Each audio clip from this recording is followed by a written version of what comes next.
suspect also results in a source of fear and anxiety when people play. At least that's how it worked for me. Near constantly swimming means that you're not stuck on one horizontal level. There's no reference point to anchor you.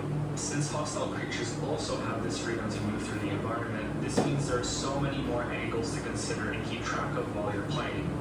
It was sharp drops and cliff faces that got to me the most when I first played, since even though I had one solid wall that I could confirm was safe, there was this whole void of ocean at my back and below. Corey and I came back to Tulsa today just to go to the state fair, and we stopped by to check out this empty lot that we used to own. And I want to show you something silly. Whoever bought this lot from us, I mean, I know who bought it from us, but it doesn't matter. That person who bought this lot from us tore down my beautiful woven stick fence in its entirety and replaced it with this piece of shit. What sense does that make? None at all. Ricky. Ricky! Oh my god. I can take 3 at once. What? Go get him, Lala. Get him, old lady. Old master. Get him, old lady. Oh my god. It's a beautiful day in Adair County today. The leaves are falling, which means that autumn is officially on the way. Even though it's still pretty warm, I think it's going to be nearly 80 degrees today. But the trees know what's up, so the leaves are falling. I am looking forward to the cooler temperatures. It's been a lot cooler at night. So what I'm headed to do today is a little bit of shovel work at the local cemetery. Nothing so macabre as digging a grave, but just filling in a hole on a grave that has collapsed a little bit and some of the earth has sunken in. One of the things that my family specifically does out here in this community is maintain a local cemetery. So once a year we go out there and do yard work and lawn work and cut back shrubs and weeds and things. We collect the donations for the cemetery on Memorial Day and generally try to keep the place up, and have for a few generations. And so now that I live out here, it is falling to me to start doing some of that work, and it feels really good. It feels rewarding to be able to give back in a way that is super easy for me, but means something to the older folks out here. I have always gotten bored when I've been forced to do the same thing over and over again for a long period of time. I think I might have a short attention span, or I just love variety. And I blame being raised on RPGs, because I used to do all the side quests and get way OP before I even started the main quest. And that's also how I live life. I'm a side quester for sure. So when I've had jobs that have been a lot of routine, like office jobs, I was miserable, absolutely miserable. And I would always volunteer for any gig or duty that was off the beaten path. I would work for catering companies in the evenings. I would announce fights on the weekends. I would take on independent, like, fix-it jobs or crafting jobs. I made jewelry in my spare time to sell. Anything I could do that was weird. Even at work, I would always volunteer for new experimental teams, or if they needed somebody to decorate for Halloween, or somebody to clean up after a conference, or anything I could do that would break the monotony of my daily routine, I would do. So in moving out here and transitioning to become a full-time farm guy, that is my life now. Every day is something completely different. And some of the things I do require, long periods of time, maybe a month and a half to 2 months of working on one project. But then it's something entirely new. And a lot of times, I don't know if you know, but I've volunteered twice for Earthship to build Earthships out in the deserts of Montana, the post-wildfire desert of Montana specifically. So 2 years in a row, Corey and I went out and helped build an Earthship. You can find those videos earlier on my channel. And one of the things I loved about Earthship is that there's always multiple projects happening, and you are encouraged to bounce around.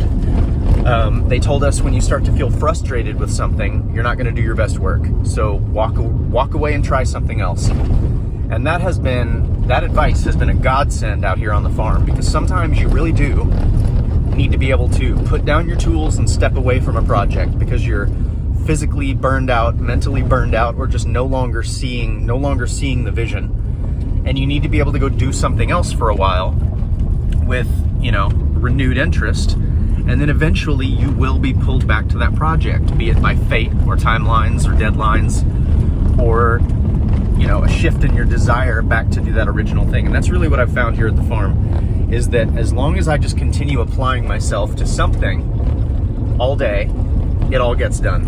And that doesn't mean that I can do one thing all day. I have to take breaks, I have to do other things. And so having little side quests like this, where I'm gonna spend maybe an hour of my day driving to the cemetery on a beautiful day with beautiful weather, and I'm gonna shovel dirt into a bucket in order to repair a grave that honors somebody from the community. And that earns me very little XP, but the process is wonderful. The process of doing this makes me feel good.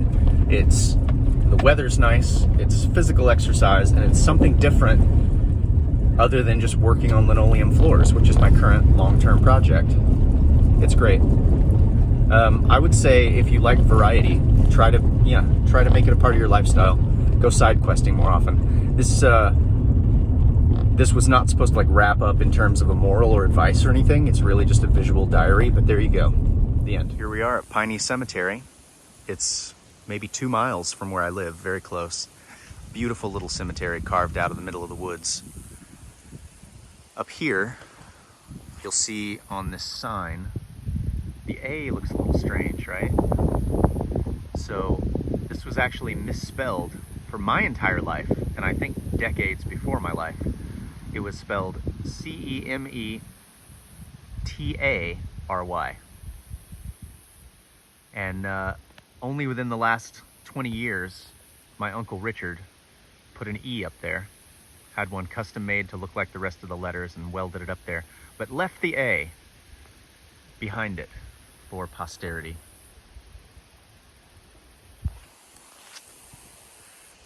One thing we really would like, if anybody's got something like this, see these giant brick posts? There are a few of these around the fence line to the cemetery. Each one is probably 24 inches across. And we think it would be cool if we had some non-specific religious statuary, something that would be appropriate for this cemetery. An angel, a cherub, something like that. A Virgin Mary. Something made like a garden statuary that's made to be outdoors, stone or plaster, that I can epoxy to the top of these brick pillars, and I think really adds some nice class to this cemetery fence. This is my favorite grave at the cemetery. I think a lot of people's favorite. Ever since I was a kid, I was fascinated with this little mausoleum built from natural stone. It's marked Wofford. Looks like 1854.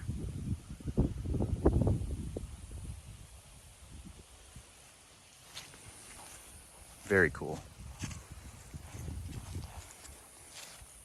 Outdoor benches is something that every cemetery could use more of, because if you think about the kinds of people who spend a lot of time at the cemetery, they're typically older people. This cemetery has exactly 2 benches, 2 stone benches that have been here. I just dug this one out of the weeds maybe 2 months ago. So before that, it only had one over by the entrance that about 2 people can sit on. And then I dug this guy out of the weeds, gave myself a good case of poison ivy. So now we have seats for 2 more. So there's literally only seats for 4 here. And on a busy day like Memorial Day, most people end up bringing their own lawn chairs and things. But I think that some permanent, nice outdoor benches, never a bad way to spruce up an old cemetery. Here is the hole that we're dealing with. So this looks to me like rain has essentially collapsed a void underground, and then the water just continually ran into that void and sort of washed the dirt out around and underneath this part of the stone. It's gonna be an easy fix, like 2 buckets of dirt, pack it down really good. Now over here is the fill dirt that the grave digger uses. We're not gonna use the fill dirt, and I'll tell you why. The reason why that grave washed out, why that soil washed out, is because there are no roots holding that soil together. That soil is dirt at the moment. There's nothing alive in it yet. So we are gonna take soil from right here at the edge of the forest. Outside is the cemetery gate. This is just a path that the mower mows so that we can maintain the fence from this side. I'm gonna take living soil from over here because it's got microbes, it's got mycelium, it's got grass seed in it. And what we want is for that dirt around the gravestone to go ahead and grow grass and fill in, ideally before winter, so that there will be less erosion. So we are gonna use soil primed with all the things we want. Life. All right, we filled in the hole, and I've started taking patches of grass from the topsoil outside the fence and just putting them down on top of this dirt that has the biological material and the rhizomes all mixed in. So hopefully that topsoil that I move over will just take, and it'll be all good. All right, while fixing the original void, I stepped into a collapse. So now there are 2 additional 12-inch deep holes that I need to fill. I'm glad I fell into it and not an elderly person, but here's the location of the original, and the other 2 are quite, 5 or 6 feet away. So I think this probably was from an underground coffin collapse, probably, which is normal and happens a lot. Just gotta add more soil to the top.